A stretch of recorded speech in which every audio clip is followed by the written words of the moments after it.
Bon, je vais la faire en live. Bonjour, on est avec Gustave Parting. Salut Gustave. Ouais, ça va. Ça va bien, ouais. Moi, je suis un peu triste quand même parce que visiblement les gens ils comprennent pas qu'on puisse critiquer une star sans critiquer les gens qui l'aiment. C'est vrai. Si les gens qui étaient fans de Johnny, ils attaquaient Canal+ parce qu'ils avaient fait Allô Coucou. C'est aussi stupide que ça. Là. Et donc cette journée de manifestation, enfin ce jour de manifestation, ça montre que la France essaye de se réunir derrière. J'aime pas le mot valeur parce qu'il y a un côté financier, mais d'ailleurs une idée de la démocratie qui est la liberté. La liberté d'opinion, mais qui n'est pas forcément une liberté d'expression, parce que quand on dit liberté d'expression, il y a des lois en France contre l'incitation à la haine raciale, et moi je suis plutôt pour. Mais c'est des décisions qui doivent être prises par la justice, et qui surtout ne doivent pas être prises ni par les militaires, ni par les intégristes. Et la récupération politique, t'en penses quoi ? Il y a toujours la récupération politique. C'est vrai que tu rigoles un peu quand tu vois que certaines personnes de l'UMP ont voulu faire une loi pour rétablir le délit de blasphème.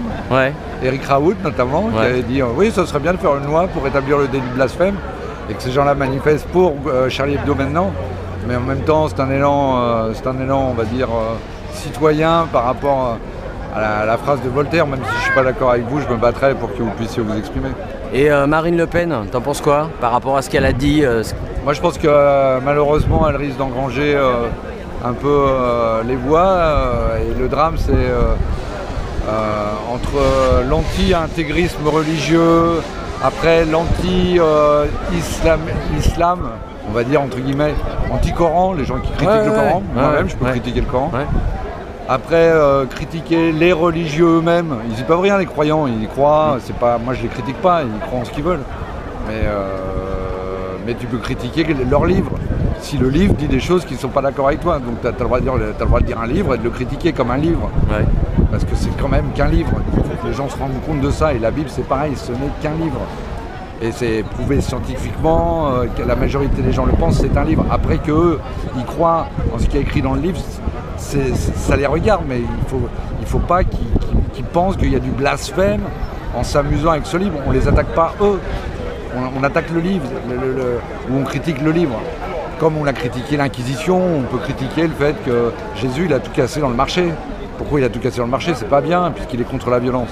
Par exemple, donc si on est contre la violence, tu casses pas tout dans un marché. Donc Jésus, il n'était pas bien sur ce coup. Donc on peut critiquer ça sans les attaquer, sans qu'on mérite la mort. Parce qu'on a connu une époque en France où les gens qui critiquaient un minimum une religion, ils étaient brûlés au bûcher. Et qui étaient du même tonneau que ce qui se passe maintenant dans certains pays musulmans, où les intégristes prennent une place terrible.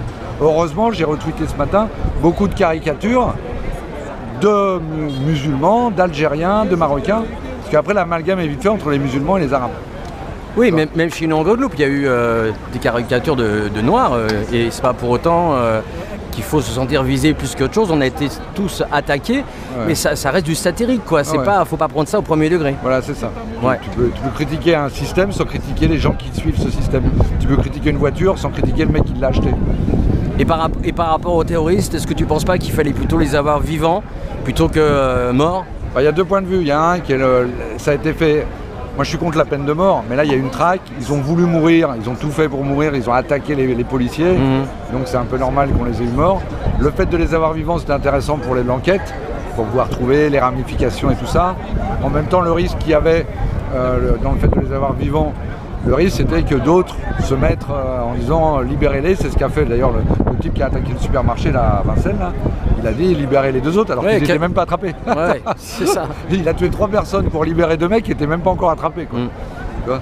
Mais il était tellement sûr de la capacité de la police française qu'il savait qu'ils allaient l'attraper. C'est ça qui est fort. Écoute Gustave, merci beaucoup et à bientôt. À bientôt.